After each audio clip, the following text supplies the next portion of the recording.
All right, let's just generalize rhythm and timing. Both these subjects I expect you to do a little bit of reading on. First of all, I would Google rhythm and time signature on Wikipedia, and then follow some of those links. That can be a very complex issue. The basics of it are real easy to understand, but some of the applications and what you can do with it can be very complex. But we're just trying to get a generalized, I'm just putting out here a generalized understanding. Rhythm, a basic understanding, even here it's saying, a rhythm, a sequence in time repeated. So, it's that simple. And, you have a set amount of time that, you are going to create some type of a rhythm. And that's a real basic and simple understanding.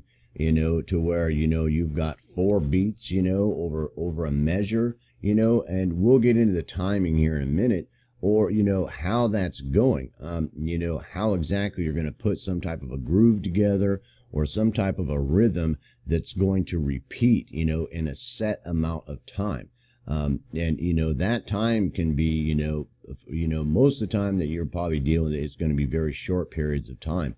But it can be very long periods of time also. There's no set, that you have to have.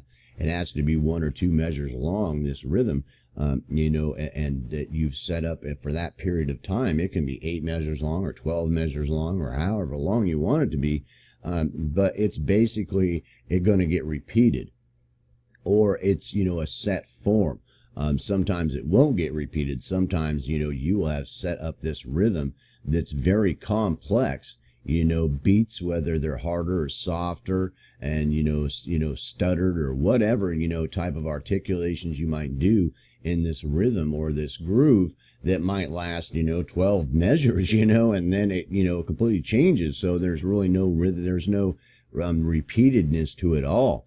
And it's just set that way. And that's a whole different way to look at rhythm and groove. But the basics of it is that simple, of sequence and time repeated. And that can work 2 ways, to where either you've created some type of rhythm for a specific amount of time, or you have created a rhythm outside of the time element, and then you're trying to find some type of time to contain that in. So you have to figure out some type of key signature or some type of timing signature.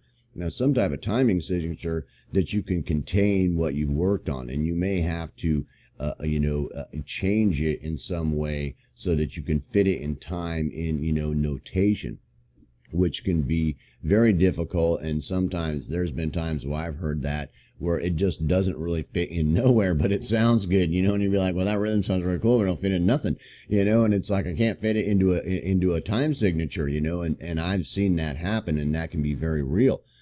So that's something to keep in mind, that there's actually been times where I've had people ask me, well, can you just put that, and I'll put this little measure in there, that, I've made a notation that, it's out of time, there's no time signature to fit this in, but the guy wanted it like that. And, because it was part of the rhythm and groove of what he had going on, and it really was, so, but it's that simple when you're talking about the rhythm, and, and the complexities that you can do with that can be, there's all kinds of things and different things you can do in that, as far as the articulations of the beats and, how it's put together. But that's the basic concept to work from.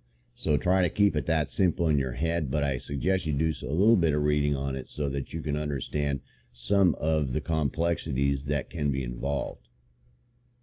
All right, time signatures. Time signatures and timing like this can be directly related to rhythm. And the thing about time signatures, before we get into that at all, is that how it can be related to rhythm. Complex compositions that'll have, basically you have a rhythm, and you've put it together, and you've had to try to contain this into some type of time signature.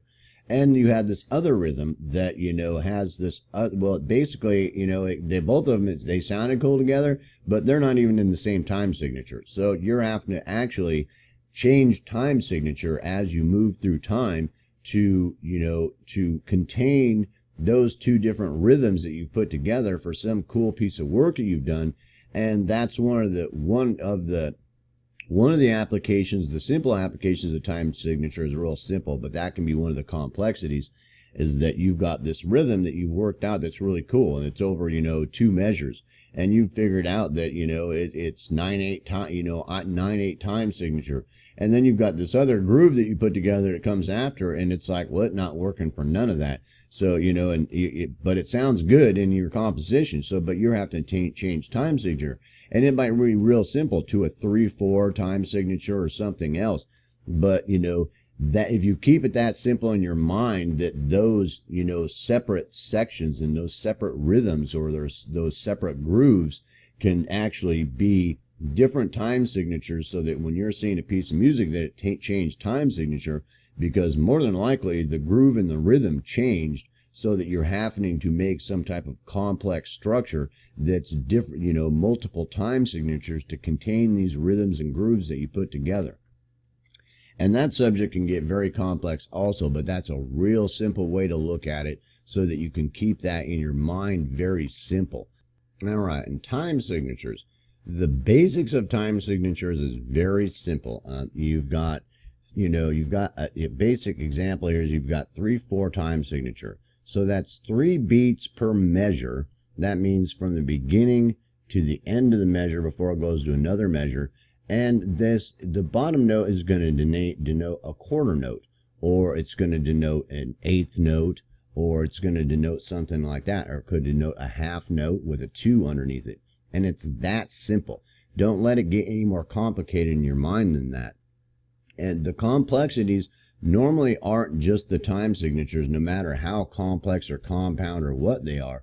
It's that just being able to relate to it, so that, it's not just a standard 4/4, because that can be very complicated. Somebody who's not really, into some very unique time signatures might get lost if you throw a 9/8 time signature at them. I mean, they can very simply understand that there's 9 beats per measure, and 1/8 note gets 1 beat. The 8th note gets 1 beat, so that they're, and there's 9 of them per the measure. And that's where it can get kind of complex.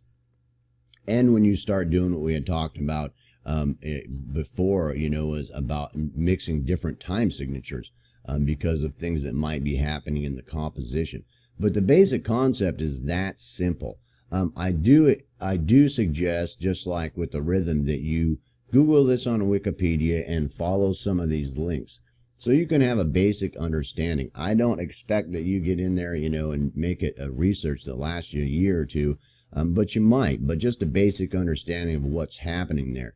Because if you can break things down, no matter how complex the composition looks, or if you're having to record or mix something or master something, whatever you're doing in it, or if you're trying to help them produce or something, that, if you can just break it down into simple structures, and that are growing into more complex structures, that it'll be much simpler to look at. Just understanding that basic concept and not getting lost in the whole composition of what's going on, to where it just looks like it's just, complicated beyond comprehension.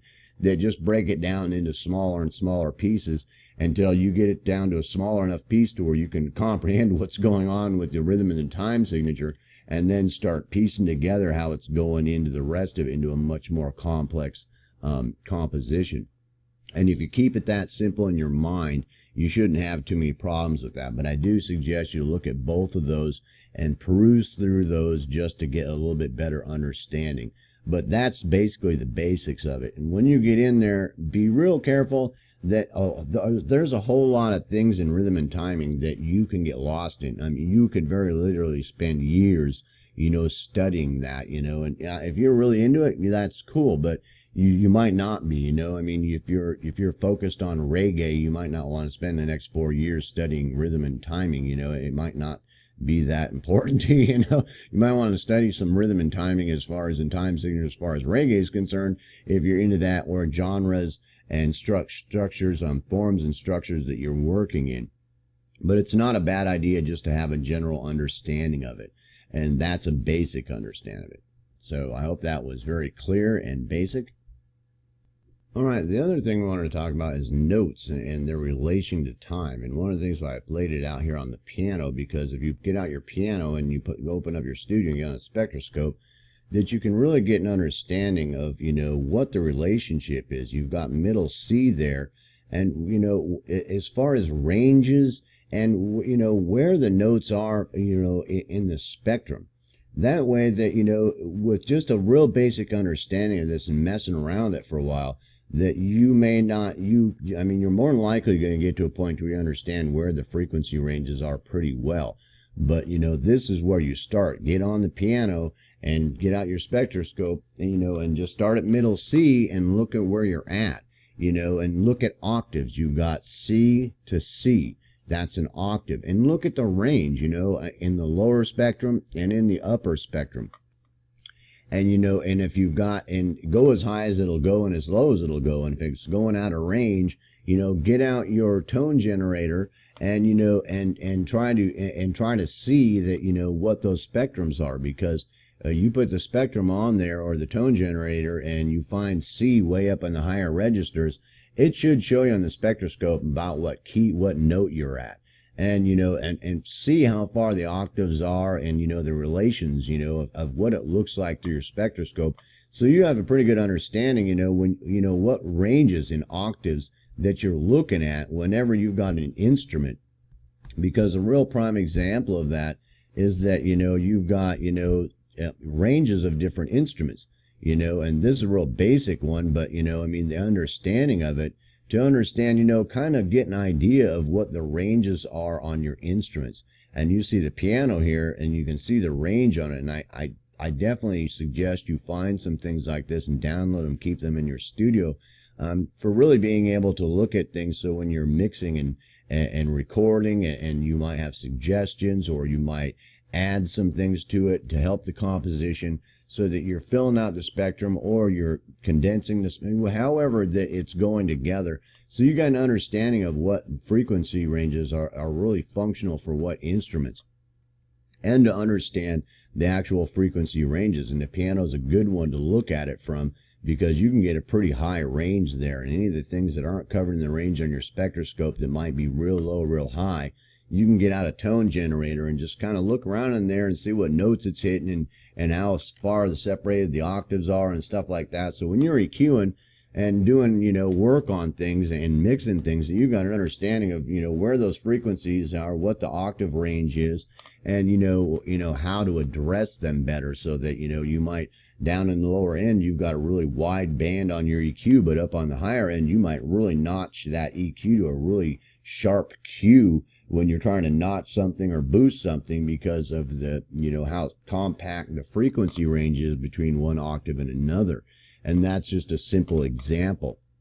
So I hope that, I hope you get out your piano and your spectroscope and mess around with your piano. You download something like this and to try to, you can look around and find some real good ones that you can, really mess around, and look at what those frequency ranges on. Maybe pull out your synth that has some patches of them and really, fine tune where, the frequency ranges are worked, to make some notation, so that while you're working with any of those instruments, that you've got a pretty good understanding where they're going to fit in the frequency realm and the frequency range. Even if you're not the one composing it, that, when you start to mix it, you're going to want to know where to put them, in the stereo or in the spectrum, and how to mix them with other instruments that might be overlapping into the same spectrum area, and how to deal with that by EQing. Maybe you've got the piccolo here and the flute's going up in the register, but up in here, when they start working together, what are you going to do there? That's, the flute's down here and the piccolo's separate up here,